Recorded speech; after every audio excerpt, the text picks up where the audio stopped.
All eyes are on Chicago tonight as members of the teachers union vote on whether or not Chicago public schools will return to remote learning.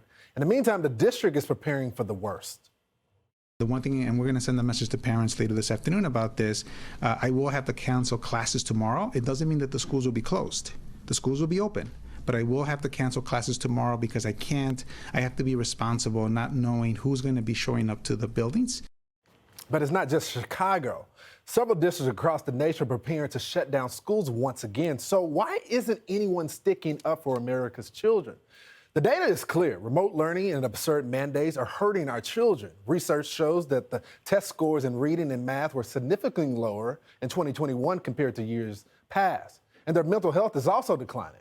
But when you look at the numbers, it's minority children that are suffering the most. A study by McKinsey & Company shows that students in majority black schools are 6 months behind in reading and math as a result of the pandemic, while students in majority white schools were just 3 to 4 months behind. Still bad. These kids are hurting, but yet no one is doing a thing about it. Where are the Democrats? And where are the Republicans? Joining me now, host of Did She Say That podcast, Sonnie Johnson. So, Sonnie, I expect Democrats to do nothing. They have been in bed with the teachers union for years. But it is frustrating when Republicans run on helping the kids and do nothing as well.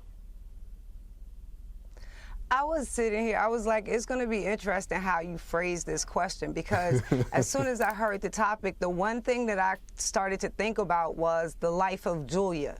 If you remember what this was a theory program put out under the Barack Obama administration where it mapped how government would interfere in your life from the time you were born until the time you die, basically showing how every single step of your life, every stage of your life, government has a role in to play in that stage. And I think that that's where what we're seeing now play out and come to fruition.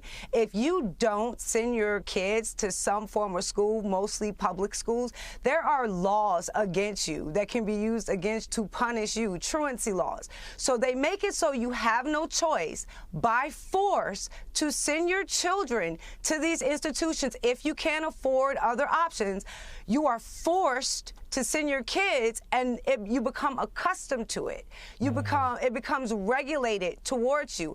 And now what we're seeing is how much power government has when they provide you with everything to take everything away. So now that they have taken, especially the kids that are at the lower socioeconomic scale, and said, we're going to give you school, now we're going to take it away. You're going to see how much ability government has to interfere with our lives. But not only that, it also exposed a lot of what wrong has been done in the public school systems. If you remember at the beginning of the epidemic, one of the biggest things that you had progressives and Democrats complaining about was now they weren't going to be able to distribute food like they had done before, because now schools have become a platform where they're able to feed the poor through the school system.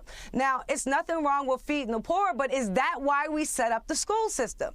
So a lot of what they have been doing to entrench themselves into our lives has now been exposed by the mandates that they are pushing, especially when it comes to COVID. And the reason you don't have Republicans fighting back is because they can't.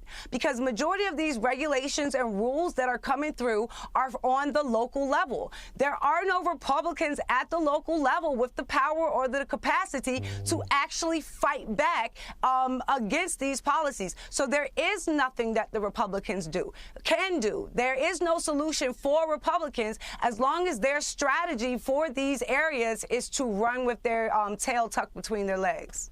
So as a result of Republicans not running for those mayor and city council and school board races, they have zero control of what's happening right now. and they wonder why, and they put it on Black America like, okay, Black America hates conservative policies. We don't ever get offered them. You think that if you were really in Chicago right now saying, hey, look how the school system treats you, we have a better way, let us show you how this works, let us show you how you can get back your freedom and your liberty to provide a quality education for your child, but not to be subject to the whims of government. This is what we are seeing. The more power we give government, the more they are going to use that power to crush us when available. And people need to be very, very, very cautious about this, especially when you're looking at like the Build Back Better plan and the aspect they have in it for the free pre-K. That pre-K is government pre-K. They're not going to be giving those grants to private institutions or your religious institutions. If you're going to want to benefit from the candy jar of government, you're going to have to send your kids to government schools that are going to be run by Karens who have women's study degrees, who have put off raising their own children for a chance to raise yours. That is what we are looking at, and we need to be taking it seriously. And if Republicans will not decide that the local level is where the real fight is, there is nothing that they can offer to Black America or to America's children. Wow. Sonnie Johnson, SiriusXM Patriot, thank you so much for joining the program. Hey, Sean Hannity here. Hey, click here to subscribe to Fox News YouTube page and catch our hottest interviews and most compelling analysis. You will not get it anywhere else.